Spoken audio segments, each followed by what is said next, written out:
Hello! Welcome back to my channel. So this is my third video since I started doing my YouTube channel again.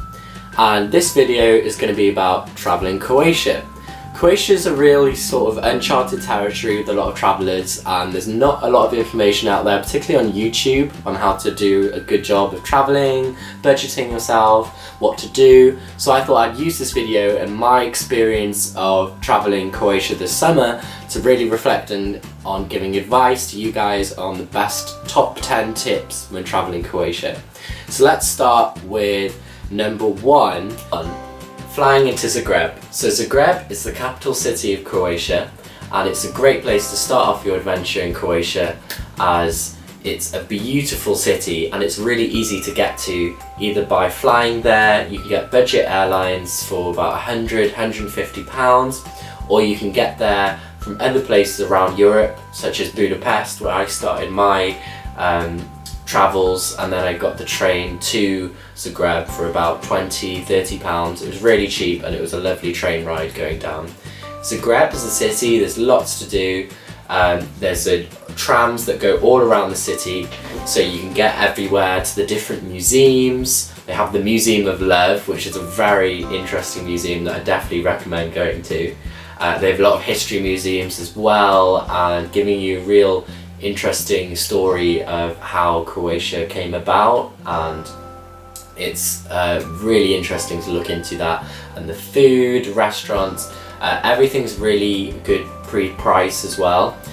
In Croatia they use the kuna, so everything's a lot cheaper with restaurants, and I'll go into that in the next tip. Into tip number 2, which is accommodation. And you can get hostels, hotels, Airbnb. They're all very cheap. Hostels which I stayed at were anywhere between £10 and £15 a night. Hostel World's obviously a great website to look at all the hostels in the different areas you want to go travelling in. So that is really good when you want to budget yourself for a particular price. Tip number 3 is there's a lot of things to do with museums, attractions, parks and wildlife, and Croatia is just full of things for you to get involved in, particularly down at the sea and in the cities. One of the things I really recommend you do, particularly in Zagreb, is a free walking tour. It's so useful to get your bearings of a place and also get really good local advice on where the best places are. Tip number 4 is transport. And the best way to get transport is to use the bus services around Croatia. They're really cheap, and they're about £10-20 for a 4 to 8 hour bus journey to the different places you want to visit. I'll link in this video a bus company that I used, and they give you student discount as well on some certain rides. So if you're a student, that's even great. It's really useful. Tip number 5 is the national parks. The national parks are incredible, beautiful scenery. I went to Plavica Lakes and it was just incredible. The greenery, the water, it was absolute see-through water. You could see the fish and the trees, and there was a waterfall. When you're travelling to Split from Zagreb, you can do Plavica Lakes on the way. It's a really good way to make sure that you can utilise your time travelling with doing something as well. Tip number 6, Split. It's a lovely city on the port, which is a great way to then bounce off if you want to go to any of the islands.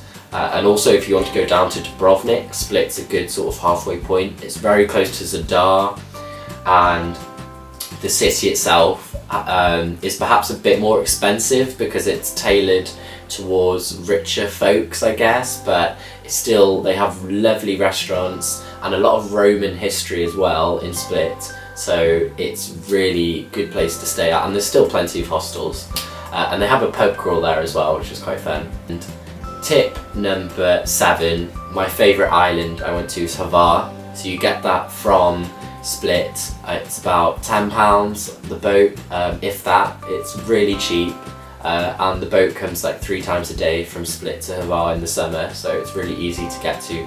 Hvar itself is a beautiful island. The town is very nice with lots of restaurants and things to do, and you can go up onto the sort of mountain and have a view of the whole town. And or you can, what I did as well is with my friend, we rented a car for the day and we got to explore the whole island and visit these little villages all around the island. It was really easy to do. It was about £50 for the day, which £25 each, including petrol. With that, it was not too expensive at all. Tip number 8, you can go island hopping with Croatia. So you can do Hvar, you can do Bol, Korčula. There's loads more islands that I've not named, but you can go from boats from one to the other. The hostels, there's not so many once you leave Hvar. The other islands don't have so many hostels, but there's a lot of festivals. Tip number 9 is definitely go to the southwest side of Croatia, which borderlines Italy, and you have the town of Pula, which is a really nice town with a lot of history and a few things to do. You don't really need to stay there for more than a day, as you can get everything done quite quickly. And then another place I'd visit from Pula is going to Rovinj. Rovinj is probably the most beautiful village slash town I've ever been to. It's on a mountain with a big church at the top of the mountain with a spire, and you can look out looking over the town. It's absolutely incredible, and it's like something off Assassin's Creed. It's just insane. That was definitely probably the highlight of my trip. Tip number 10, really, just to finish this off, is it's a really good budget travel place, Croatia, and it's just really unexplored. Not enough people go there, make it overcrowded or anything like that, but it's also just uncharted in that it's very new because of its history, and it's a great place to travel, so I definitely recommend it. And I hope this video has helped you with a bit more information on Croatia and what you can do and how much things cost. So I really hope you have a great time in Croatia, and if you have any questions, just comment in this video below, subscribe, as I'll be putting more videos out, probably about Croatia and other places I've travelled to and other videos. So thank you very much.